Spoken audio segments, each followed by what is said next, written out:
Hi everyone, this is Meenu बुधवार, your mathematics teacher. और बेटा आज स्टार्ट करते हैं आईसीएससी क्लास 10th का chapter number 21, Heights and distances. Trigonometry पे बेस्ड है ये चैप्टर। इसमें जो मेन टर्म्स आती हैं, angle of elevation and angle of depression, उसकी थोड़ी इंट्रोडक्शन देख लो, क्योंकि इन्हीं एंगल्स पे ये पूरा चैप्टर बेस्ड है आपका। एंगल ऑफ एलिवेशन क्या होता है? एंगल ऑफ एलिवेशन, अगर आप नीचे ग्राउंड पे खड़े हो, ठीक है, this is your I, ground पे खड़े हो और किसी टावर का टॉप देख रहे हो, कोई टावर है उसका टॉप देख रहे हो, तो जब नीचे पर्सन नीचे होता है और ऊपर बिल्डिंग की तरफ देखता है, तो वो एंगल जो उसके आई से, उसके जहाँ पे वो खड़ा है उस पॉइंट से किसी बिल्डिंग या किसी टावर के टॉप तक हॉरिजॉन्टल लाइन, उस टॉप तक जो एंगल बनाती है ना, उसे हम बोलते हैं एंगल ऑफ एलिवेशन। ठीक है, ये लाइन ऑफ साइट है, मतलब ये ऊपर की तरफ देख रहा है और ये लाइन ऑफ साइट बिल्कुल ग्राउंड के साथ, हॉरिजॉन्टल के साथ जो एंगल बना रही है, that is called the angle of elevation. ठीक है, सीधी सी बात है, अगर कोई पर्सन या कोई कुछ भी, कोई भी चीज ऊपर देख रही है ना, ठीक है, ऊपर की तरफ देखना है, तो वो जो एंगल होता है वो एंगल ऑफ एलिवेशन होता है with the horizontal line, right. Angle of depression क्या है? अगर आप किसी पहाड़ी पे चढ़े हो, सपोज करो आप किसी टावर के ऊपर या पहाड़ी पे चढ़े हो, आप नीचे की तरफ देख रहे हो, आपका विजन कहाँ पे है? दिस इज योर आई, आप यहाँ पे हो, ठीक है, तो आप नीचे की तरफ देख रहे हो किसी चीज की तरफ, तो वो एंगल जो आपकी लाइन ऑफ साइट हॉरिजॉन्टल के साथ बनाएगी, that is called the angle of depression. ठीक है, नीचे की तरफ देखना है तो एंगल ऑफ डिप्रेशन बनेगा, ऊपर की तरफ देखना है तो एंगल ऑफ एलिवेशन बनेगा। तीसरी बात जो आपकी बुक में दी है, that is angle of depression और एंगल ऑफ एलिवेशन कब सेम होते हैं?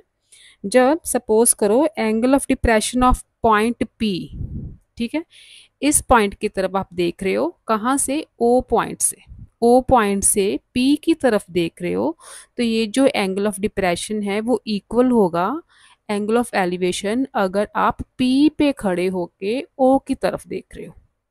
ठीक है, अगर आप ओ पे खड़े होके पी की तरफ देख रहे हो, तो that angle of depression is equal to the angle of elevation अगर आप पी पे खड़े होके ओ की तरफ देख रहे हो। ठीक है, तो यहाँ पे एंगल ऑफ डिप्रेशन और एंगल ऑफ एलिवेशन होते हैं इक्वल। जनरली हम सम्स में क्या करते हैं, जो एंगल ऑफ डिप्रेशन है ना, क्योंकि ये तो पैरेलल लाइंस होती हैं, ये भी हॉरिजॉन्टल और हॉरिजॉन्टल के पैरेलल, ये भी लाइन जो है दोनों लाइंस पैरेलल होंगी, तो वहाँ पे मोस्टली हम जो एंगल ऑफ डिप्रेशन को यहाँ पे एंगल ऑफ एलिवेशन के इक्वेट करके ही हम सम्स निकालते हैं। मोस्टली आपकी प्रॉब्लम्स में हम एंगल ऑफ डिप्रेशन को एंगल ऑफ एलिवेशन के इक्वल लेके ही प्रॉब्लम को सॉल्व करेंगे, राइट। तो ये मेन मेन चीज़ें हैं। रूट 2, रूट 3, रूट 5 की वैल्यूज़ लर्न कर लेना, क्योंकि सम में मोस्टली यही रूट की वैल्यूज़ यूज़ होंगी। उसके बाद tan का table, tan 30, tan 45, tan 60। tan 30 is 1/√3, root 3 की वैल्यू पुट करोगे आप, tan 45 1 होता है, tan 60 जहाँ पे आएगा रूट थ्री की वैल्यू डायरेक्ट आप पुट कर देना। तो ये वैल्यूज़ और ये वाले रूट्स की वैल्यूज़ ये लर्न कर लेना। एक्सरसाइज 12.1 12.2 में मोस्टली यही वैल्यूज़ यूज़ होने वाली हैं। ठीक है, तो स्टार्ट करते हैं एक्सरसाइज 21.1। 21.1 का फर्स्ट सम है, the angle of elevation of the top of the tower from a point on the ground. ये टॉवर है, ठीक है, आपको तो ट्रायंगल्स ही बनानी है, अब आपको बिल्डिंग और टॉवर्स तो बनानी नहीं है, इसमें ट्रिग्नोमेट्री पे बेस्ड है सारी, तो आपकी ट्रायंगल्स ही बनेंगी। ये मैंने टॉवर बना दिया, से द टॉवर बी सी। ठीक है, आप यहाँ पे साइड पे लिख सकते हो, let B C is the tower. Angle of elevation of the top of the tower, ये टॉप है ना टॉवर का, तो यहाँ से कहीं ग्राउंड के पॉइंट से angle of elevation which is 30 metre from the foot of the tower, ये जो पॉइंट है ये टावर का फुट हो गया है ना, ये पॉइंट टावर के फुट से 30 मीटर के डिस्टेंस पे है, इसका मतलब हमें बेस मिल गया। ये पॉइंट यहाँ से जो एंगल ऑफ एलिवेशन है with the top of the tower, ये दिया हुआ है आपको 30 डिग्री का। ठीक है, से दिस इज पॉइंट ए। क्या है, the angle of elevation of the top of the tower from a point on the ground which is 30 metre away from the foot of the tower. ये जो point है foot of the tower से 30 metre की distance पे है। Find the height of the tower, आपको ये height find करनी है, that is BC. Height of the tower क्या है, बीसी। बीसी को टावर लिया था ना आपने। ओके अब देखो, आप लिखो इन ट्रायंगल ए बी सी। आपको ट्रिग्नोमेट्रिक टेबल तो याद ही होगा, tan थीटा क्या होता था उसमें, tan theta is perpendicular over base. ठीक है, मोस्टली tan थीटा यूज होगा आप, तो tan theta is equal to perpendicular over base याद रखना। In triangle A B C tan 30 degree. अब थीटा इसमें 30 डिग्री आपको गिवन है ना। tan 30 क्या होगा, B C over A B, ये परपेंडिकुलर है, ये बेस है, B C over A B, यही होगा ना। तो tan 30 is equal to B C आपको फाइंड करना है, that is the height of the tower, over A B है 30, क्रॉस मल्टीप्लाई करो, बी सी आ जाएगा 30 मल्टीप्लाई tan 30 डिग्री, ये आ गया 30 मल्टीप्लाई tan 30 की वैल्यू 1/√3। ठीक है, ये 3-4 वैल्यू मैंने स्टार्टिंग में बोला था कि लर्न कर लेना, यही मेनली यूज होंगे इसमें। तो इसको आप रैशनलाइज कर सकते हो, √3 से मल्टीप्लाई, √3 से डिवाइड, ये आ जाएगा 30√3 ओवर √3 मल्टीप्लाई √3 विल बी 3, यहाँ से कटिंग कर लो, 10√3, या तो 10√3 मीटर लिख लो आंसर, तो या फिर √3 की वैल्यू पुट कर लो, 17.32 मीटर्स। तो हाइट ऑफ द टावर क्या आ गया, BC height of the tower ही थी ना, इसे हम एच लिख सकते हैं यहाँ पे आप एच भी लिख सकते हो कि हमने हाइट जो है वो फाइंड कर दी है, 17.32 metres. Second is a tower is 100√3 metres high. अब टावर की हाइट दे दी आपको, this is a tower B C, इसकी हाइट दे दी है 100√3 मीटर्स। ठीक है, find the angle of elevation if its top from a point 100 metres away from its foot. अच्छा, अब ये पॉइंट है, दिया हमें क्या है, find the angle of elevation. Angle of elevation है तो ऊपर की तरफ ये वाला एंगल बनेगा ना हॉरिजॉन्टल के साथ, ये एंगल फाइंड करना है। और क्या हमें दिया है, इफ इट्स टॉप, ये टॉप हो गया टावर का, फ्रॉम अ पॉइंट, ये पॉइंट था, 100 metre away from its foot, इस पॉइंट के फुट से जो टॉप है, tower is 100√3 meters high, find the angle of elevation if its top from a point 100 meters away from its foot। अच्छा, tower के foot से जो पॉइंट है वो 100 मीटर अवे है, ये दिया आपको 100, बेस क्या दिया है, बेस दिया है आपको 100। तो आपको पता है कि tan थीटा क्या होता है, परपेंडिकुलर ओवर बेस, हेयर ये बन जाएगा B C over A B, B C is 100√3 height of the tower, और ए बी जो डिस्टेंस है इसमें, तो ये आ गया √3, tan 30 नहीं सॉरी tan थीटा, थीटा तो निकालना है हमने है ना, tan थीटा आ गया √3, तो √3 किसकी वैल्यू थी, tan 60 की, तो थीटा आ गया 60 डिग्री। ठीक है, √3 tan 60 की वैल्यू होती है, तो थीटा विल बी 60 डिग्री, एंगल ऑफ एलिवेशन जो है वो है 60 डिग्री। नेक्स्ट देखो third, height of the tree is √3 times the length of its shadow. अच्छा, अब ट्री की बात है। अब सपोज करो ये ट्री है, वैसे तो ट्री ऐसा होना चाहिए, कुछ ऐसा, लेकिन हमने ट्रायंगल लेनी है ना, तो हम इसे स्ट्रेट लाइन ही लेंगे क्योंकि ट्रायंगल की फॉर्म में लेना है।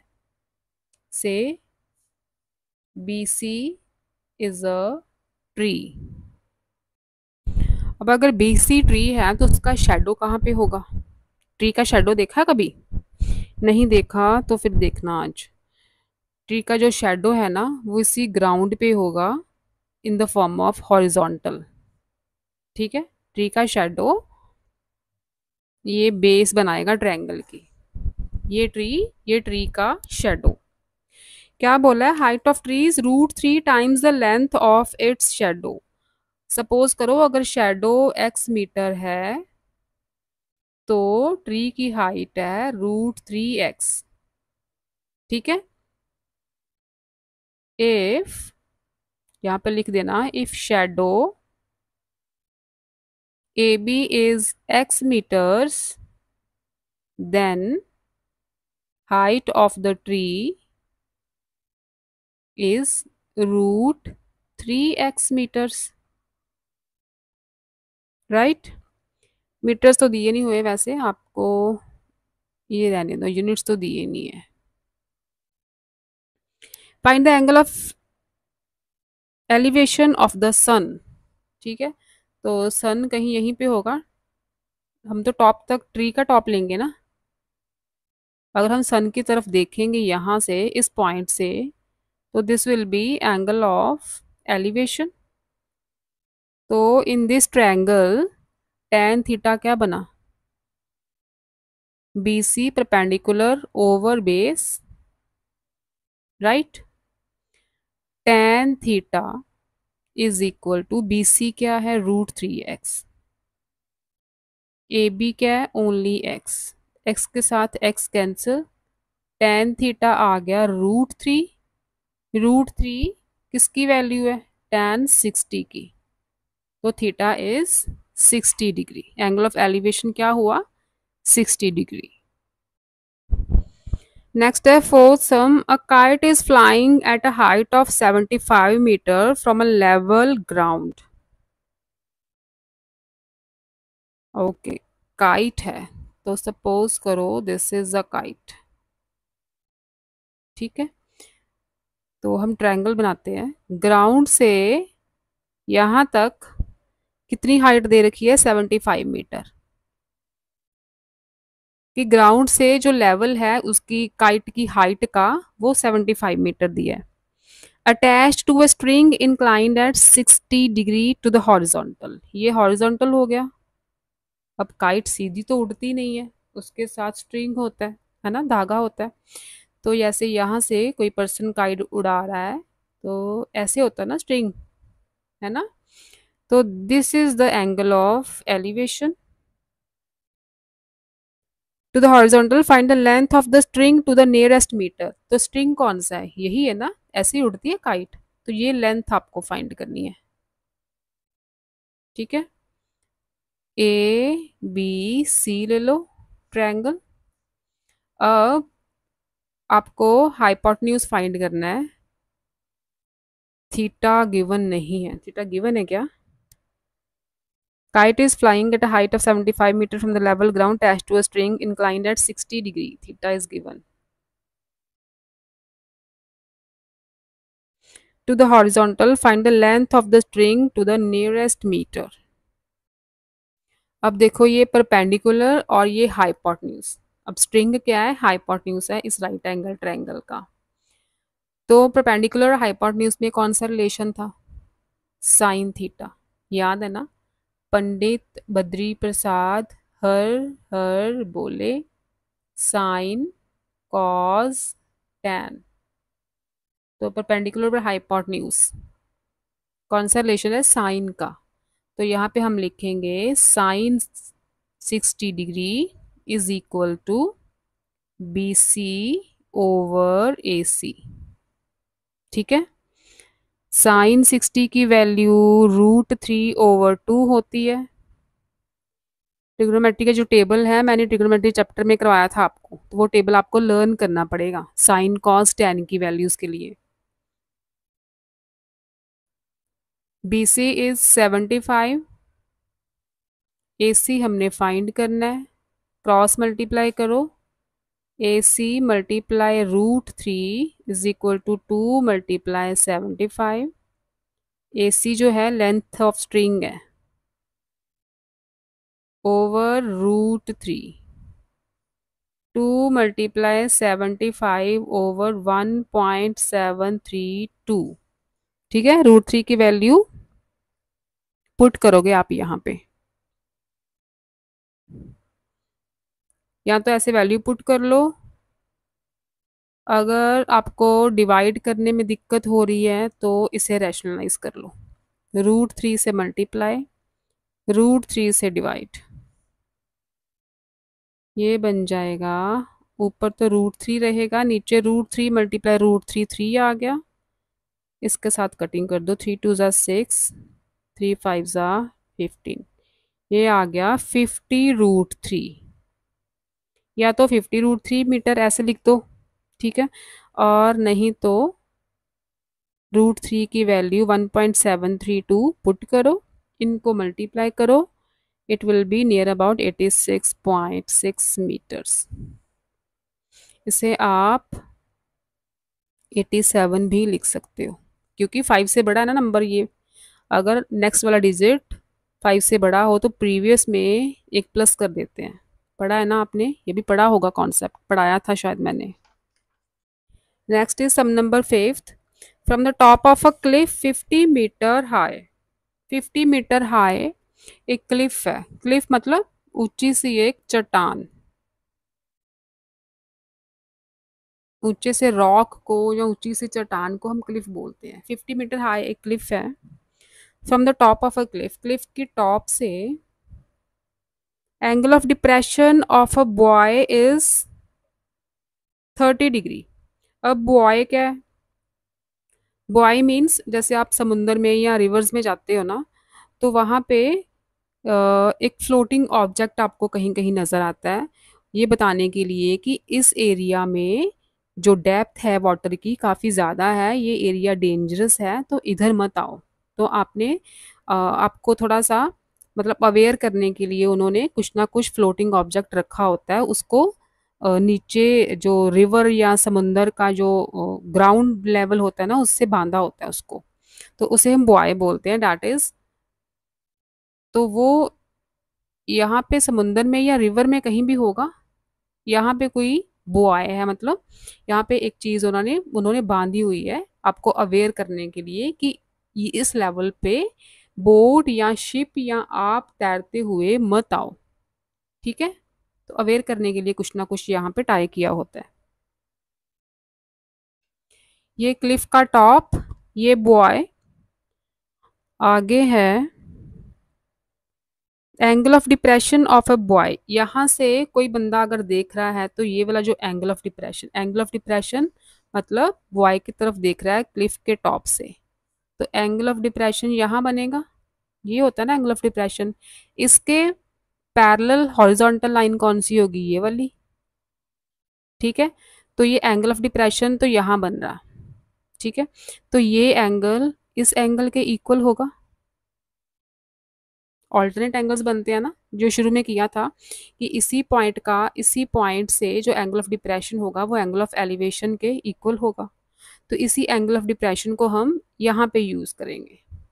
तो ये जो एंगल दे रखा है ना, दिस इज ऑफ 30 डिग्री, ठीक है, ये एंगल ऑफ डिप्रेशन इस एंगल ऑफ एलिवेशन के इक्वल होगा, तो ये एंगल है 30 डिग्री, यहाँ भी आप 30 डिग्री लिख सकते हो। Calculate the nearest metre the distance of the boy from the foot to the cliff, तो ये क्लिफ की फुट थी, ये डिस्टेंस आपको फाइंड करना है, ABC। तो यहाँ पे 2-3 लाइंस लिख लेना, let A B the is the height of the cliff and AC is the distance between the boy and the bottom of the cliff. तो हमने फाइंड करना है AC, तो ये कौन सा रिलेशन बना है, tan का, इसमें क्या है, tan 30 is equal to AB over CA, that is 50 over CA tan 30 degree. Cross multiply करोगे तो CA आ जाएगा 50 ओवर tan 30, राइट। ये आ गया 50 ओवर tan 30 की वैल्यू 1/√3, ऊपर जाएगा तो 50 मल्टीप्लाई √3 हो जाएगा। √3 की वैल्यू पुट करनी है तो पुट कर दो, 50 मल्टीप्लाई 1.732,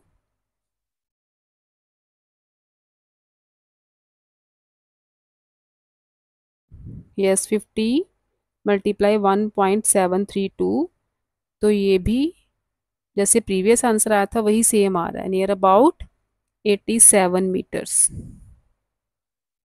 ठीक है, नेक्स्ट है sixth, a circus artist is climbing from the ground along a rope stretched from the top of a vertical pole. ये वर्टिकल पोल हो गया, लिख लेना साथ में, let A B is the pole. एक सर्कस का आर्टिस्ट है, वो एक रोप से जाता है, जो रोप है वो वर्टिकल पोल के टॉप से बंधी हुई है, से दिस इज अ रोप, ये रोप है, तो यहीं से चल के जाएगा सर्कस का आर्टिस्ट। इसको हम ज्वाइन कर देते हैं, A B is the height of the pole and B C is the length of the rope. The height of the pole is 12 metre, ठीक है, and the angle made by the rope with the ground level is 30 degree. ये जो रोप है 30 degree का angle बना रही है ground से। Calculate the distance covered by the artist in climbing to the top of the pole. यहाँ से आर्टिस्ट जाएगा, ठीक है, से दिस इज द आर्टिस्ट, ऊपर तक जाएगा यहाँ पे टॉप ऑफ द पोल तक, तो ये डिस्टेंस आपको फाइंड करना है BC। स्टेटमेंट को पढ़ो, समझो और फिर उसे सॉल्व करो। तो ये ट्रायंगल बन गया, right angle triangle. In this triangle perpendicular और हाइपोटेन्यूज का relation sine, sine 30 degree is equal to AB over BC। ठीक है, स्टार्टिंग में बता देना कि AB पोल है और AB जो है हमने रोप ली है, लेंथ ऑफ द रोप। तो AB हमें गिवन है, sine 30 degree is equal to 12 over BC। BC find करना है, BC will be 12 over sine 30। Sine 30 की वैल्यू होती है 1/2, ये 2 ऊपर जाके मल्टीप्लाई हो जाएगा, BC will be 24 metre. 24 metre वो डिस्टेंस कवर करेगा टॉप तक जाने के लिए। Seventh, river is 60 metre wide, say this is the river, AB is a river 60 meter wide. Tree of unknown height is on one bank. ये river के दो banks हो गए किनारे, एक बैंक पे ट्री है, ट्री की हाइट हमें नहीं पता, let BC is the tree. Angle of elevation of the top of the tree from the point exactly opposite to the foot of the tree. ये फुट ऑफ द ट्री हो गया, इसके opposite point यही होगा, तो यहाँ से जो एंगल ऑफ एलिवेशन बन रहा है ना, ये दिया है आपको, टॉप ऑफ द ट्री से अपोजिट पॉइंट पे, ये आपको दिया है 30 degree. Find the height of the tree, BC आपने फाइंड करनी है, ठीक, से दिस इज H। तो यहाँ पे लिख लेना BC is tree, BC is tree and ये हो गया distance between the, AB is the distance between the two banks of a river, we have to find AC distance. तो इस ट्रायंगल में sine 30 degree is equal to, sine 30 नहीं tan ही लगेगा, perpendicular over base, tan 30 degree is equal to BC over AB। BC find करना है, AB is 60, tan 30 degree, ये हो गया 60 मल्टीप्लाई tan 30, tan 30 इज 1/√3, √3। रैशनलाइज कर लो इसे, √3 से मल्टीप्लाई, √3 से divide. 60 √3 over √3 multiply √3 will be 3, 20 √3, 20 multiply 1.732, ये आ जाएगा आपका 34.64 metre. This is the height of the tree. तो ये थे फर्स्ट 7 सम्स ऑफ एक्सरसाइज 21.1। 14 है टोटल। नेक्स्ट लेक्चर में 21.1 करेंगे कंप्लीट। चैनल को सब्सक्राइब करो बच्चों, लाइक करो, शेयर करो if you like the content.